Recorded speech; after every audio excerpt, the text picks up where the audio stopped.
Assalamualaikum warahmatullahi wabarakatuh. Assalamualaikum warahmatullahi wabarakatuh. Selamat sore Bapak, mohon maaf nih mengganggu aktivitasnya mungkin Bali ya Pak ya. Pak, bisa dijelaskan mungkin dengan profil Bapak dulu? Oh, profil saya. Profilnya Bapak.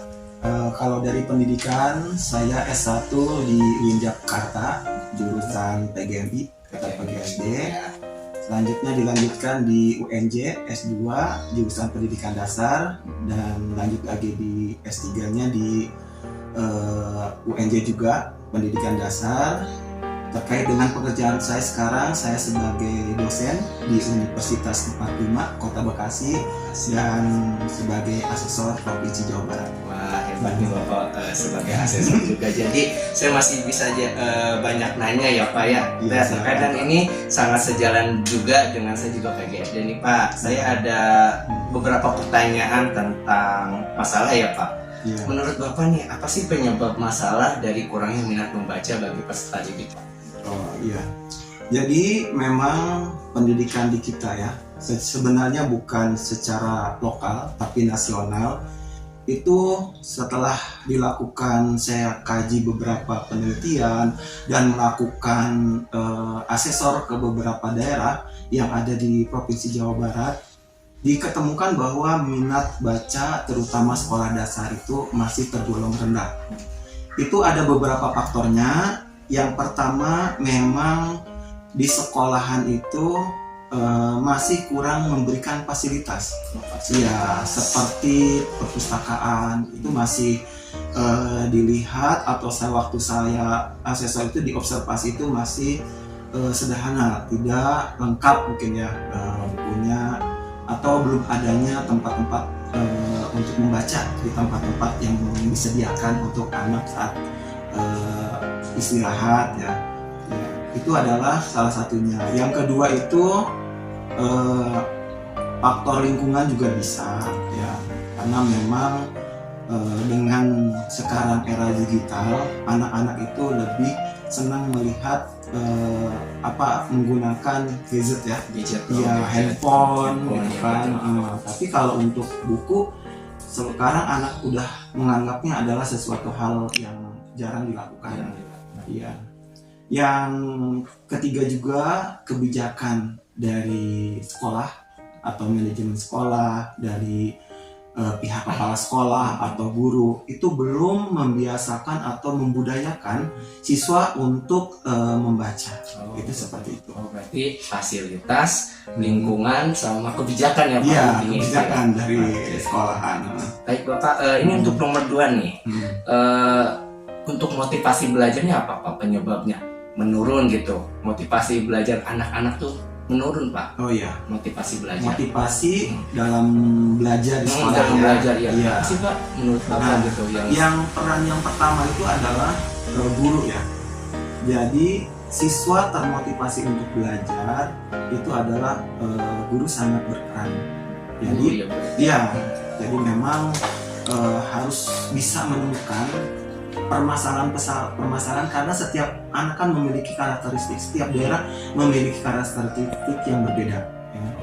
Jadi misalkan kalau saya pernah ke daerah misalkan yang jauh dari istilahnya daerah pedesaan gitu kan, nah itu kan otomatis guru harus bisa mencari sebuah cara agar siswa itu termotivasi. Termotivasi itu adalah salah satunya adalah dari guru ya. Yang kedua juga dengan sekolah itu melakukan kegiatan-kegiatan itu masih jadi guru-guru ataupun sekolah itu pola pikir yang memang harus dirubah.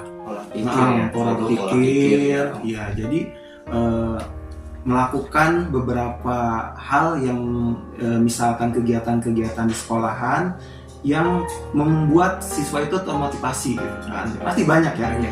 Karena setiap sekolah memiliki karakteristiknya. Jadi yang pertama memang harus diperhatikan dulu lingkungannya.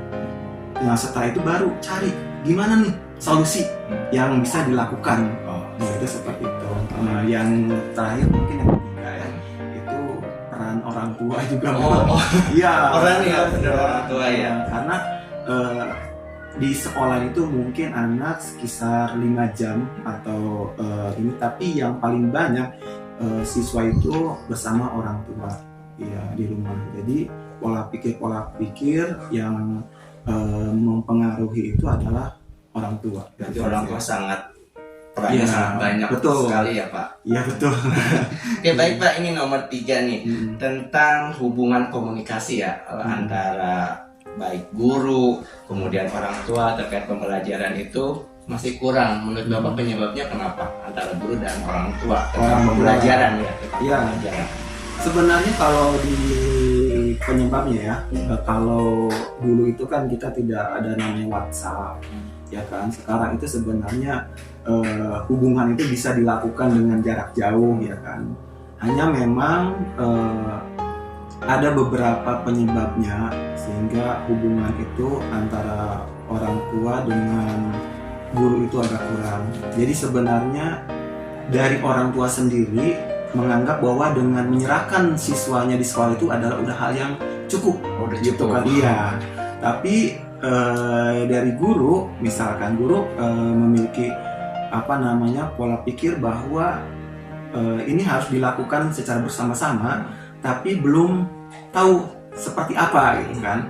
Karena mohon maaf, mungkin dari segi pendidikan atau dari bahasa guru penyampaiannya itu kan kita melihat karakteristik orang tuanya, dari segi pendidikannya, dari keadaan lingkungannya gitu kan. Jadi kalau bisa guru harusnya ya menyederhanakan bahasa, ya kan, mau menjemput bola gitu kan. Jadi mungkin sering dilakukan pertemuan. Berarti miskonsepsi kan? Iya, miskonsepsi antara orang tua udah merasa cukup menyerahkan anaknya ke sekolahan, dan guru pun mencari cara, tapi memang cara tersebut belum diketemukan. Mungkin seperti itu. Baik Pak, terima kasih.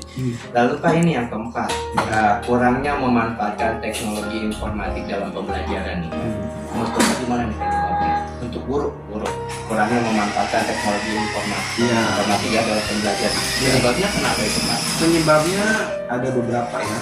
Yang pertama memang guru-guru, terutama guru-guru kita di SD itu banyak yang sudah mendekati purna bakti ya. Masa pensiun masa pensiun atau dari hal penggunaan alat teknologi itu memang terkendala. Itu sekarang masih paling dominan ya.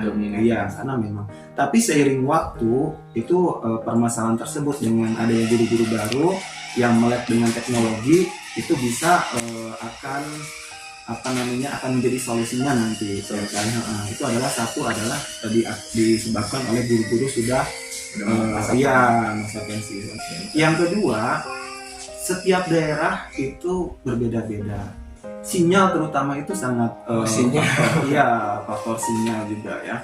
Faktor sinyal ataupun dengan kendala sarana dan prasarana. Kalau mungkin di daerah kota atau sekolah-sekolahan yang memiliki fasilitas yang memungkinkan untuk dilaksanakan atau kegiatan menggunakan teknologi itu bisa. Tapi ada beberapa sekolah yang mungkin daerah yang banyak terkendala. Itu seperti itu. Lanjut ya Pak, ini nomor 5 nih. Belum atau kurangnya menerapkan model-model pembelajaran inovatif dalam pembelajaran. Menurut Bapak, apa sih permasalahannya dari itu yang buat guru gitu belum menerapkan model-model pembelajaran? Oke, siap ya. Jadi memang guru guru kita itu ya kembali ke pola pikir ya. Pola pikir itu bahwa dengan keadaan sekolah yang mungkin banyak sekolah-sekolah yang sarana prasarana kurang, itu menjadi sebuah alasan kurangnya mengembangkan sebuah model pembelajaran, media ataupun sarana. Jadi masih terpikir bahwa melakukan pembelajaran yang baik, yang siswa agar berpikir kritis atau pembelajaran tingkat tinggi itu kan, maksudnya itu high order tinggi skillnya itu kan. Nah itu seolah-olah harus didukung dengan sarana prasarana. Sebenarnya tidak ya. Apapun itu bisa dilakukan dengan karakteristik sekolahan, lingkungannya, menggunakan alat-alat yang sederhana. Itu sebenarnya bisa digunakan. Kalau memang perkuliahan itu model pembelajaran harus misalkan laptop, proyektor, ya kita harus disesuaikan juga dengan yang namanya keadaan di sekolahan. Iya, jadi yang paling sangat berperan adalah pola pikir guru itu. Ya kan, harus pola pikir harus diubah dulu. Pokoknya carilah kreativitas, inovasi yang dilakukan agar bisa melakukan model pembelajaran dan tidak ada model harus sesuai, tapi sesuaikan juga dengan karakteristiknya. Contoh misalkan sekolah, siswa ke sekolah itu kan bisa melakukan apapun, bisa menggunakan alat jalan kaki, menggunakan bis, menggunakan angkot ataupun alat transportasi lainnya. Nah, kita itu seperti kita memberikan fasilitas atau memberikan cara gitu kan, misalkan kita dengan keadaan misalkan angkot misalkan, nah itu kan tergantung daripada lingkungannya gitu kan, keadaannya. Nah, itu sama juga dengan model-model juga, jadi harus disesuaikan, ya, dengan karakteristik yang ada di sekolah. Oke. Yang terakhir nih Pak, yang kata Bapak bilang katanya HOTS, order thinking skill. Nah, menindaklanjuti ya. Nah, peserta didik ini belum menguasai nih pembelajaran berbasis HOTS. Nah, penyebabnya kenapa nih Pak? Nah, yang terakhir tentang penyebabnya adalah karena ini adalah proses kegiatan pembelajaran, pasti yang banyak dijadikan sebuah permasalahan yang pertama itu adalah kembali kepada guru, ya, proses pembelajaran yang dilakukan. Jadi guru memang harus sering melakukan diskusi dengan teman sejawat, gitu kan, bagaimana pembelajaran yang bisa dilakukan dengan karakteristik siswa yang akan kita tangani, ya, itu bisa dilakukan. Jadi kalau misalkan permasalahannya guru gitu kan, karena memang ke guru ya, berarti ya guru, ujung tombak ya, ujung tombaknya adalah guru, iya. Jadi ujung tombaknya guru, jadi yang dilakukan itu adalah permasalahan ada di guru dan didukung juga oleh kepala sekolah yang harus melakukan evaluasi, ya.